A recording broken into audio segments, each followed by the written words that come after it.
Après la démonstration de variabilité de la fréquence cardiaque, voici donc la démonstration de la cohérence cardiaque. Vous verrez comment la respiration peut influencer la variabilité cardiaque que vous venez de découvrir.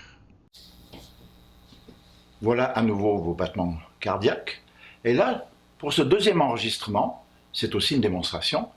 Il y a une seule chose que je vais changer. D'abord, je m'assure que vous avez bien toujours cette variabilité de la fréquence cardiaque. Et effectivement, vous avez les accélérations, cœur qui accélère, les ralentissements, fréquence cardiaque moyenne 84, mais 86, 83, 79, 79. Et maintenant, j'aimerais vous montrer quelque chose d'autre. La seule chose, on va refaire le même exercice. La seule chose qu'on va changer, ici, je vais mettre une bille, un guide respiratoire qui va monter et qui va descendre. Et rassurez-vous, je vais le faire avec vous. Lorsque je vais faire ça, vous allez inspirer. Lorsque je vais faire ça, vous allez souffler. On va le faire ensemble. Je parlerai moins. On va regarder l'écran et on expliquera après ce qui s'est passé. Afficher le métronome. Je ferme cet écran. On inspire jusqu'en haut. Prenez votre temps, soufflez. Inspirez. Jusqu'en haut, soufflez. Vous avez tout votre temps, c'est 5 secondes d'inspiration. Inspirez.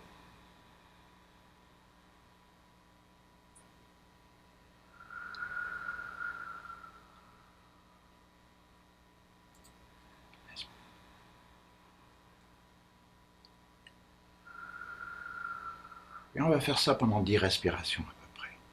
Inspirez.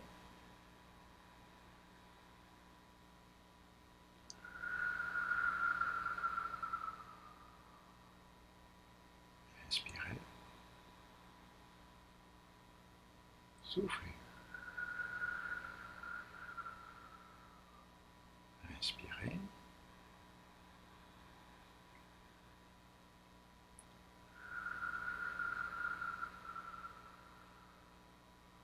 Inspirez.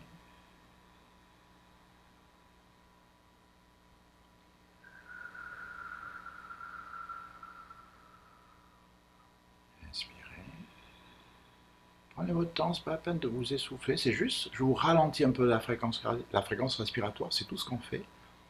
Inspirez.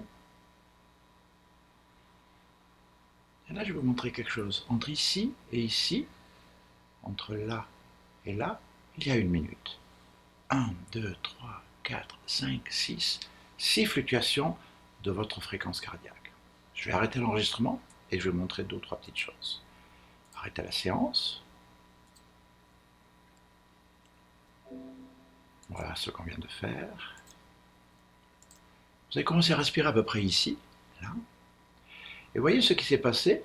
Le cœur a ralenti, accéléré, de façon beaucoup plus régulière. Et si je mesure avec ce morceau de papier, vous allez voir que l'espace qui sépare 2 battements successifs, de fluctuations successives de votre fréquence cardiaque, est égal.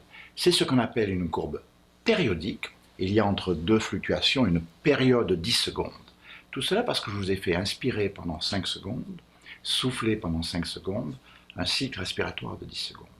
Nous allons maintenant comparer cette courbe avec celle que nous avons fait il y a quelques minutes, qui est ici.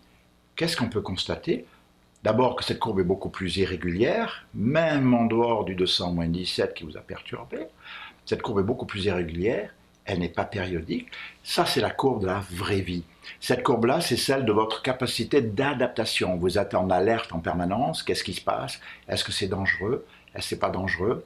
Votre système nerveux autonome dont nous avons parlé tout à l'heure est en permanence en train d'osciller entre le sympathique, la fuite ou le combat, parasympathique, le repos, la restauration, la relaxation. Et ce sont ces retranscriptions des systèmes sympathiques, parasympathiques, sympathiques, parasympathiques que nous avons ici. Et là, vous vous adaptez. Ce que nous venons de faire, qui s'appelle la cohérence cardiaque, ici nous avons une courbe de cohérence cardiaque, c'est-à-dire la courbe est devenue périodique. L'inspiration de 5 secondes, l'expiration de 5 secondes entraînait une accélération pendant 5 secondes, un ralentissement pendant 5 secondes. Ça, c'est ce qu'on appelle la cohérence cardiaque. Alors c'est très bizarre, c'est beaucoup plus facile à montrer à l'écran la différence entre l'état normal de la vraie vie et l'état de cohérence cardiaque, qui est un état, je veux dire, artificiel, qui est un état induit par une pratique. Là, la pratique est une pratique respiratoire. Il y a d'autres façons dont nous parlerons, mais là, c'est une pratique respiratoire qui induit ces fluctuations régulières de votre fréquence cardiaque, qui s'appelle la cohérence cardiaque. Vous feriez ça pendant 5 minutes environ, vous aurez un effet direct sur les hormones du stress qui durerait plusieurs heures. Et c'est de ça dont je vais vous parler maintenant.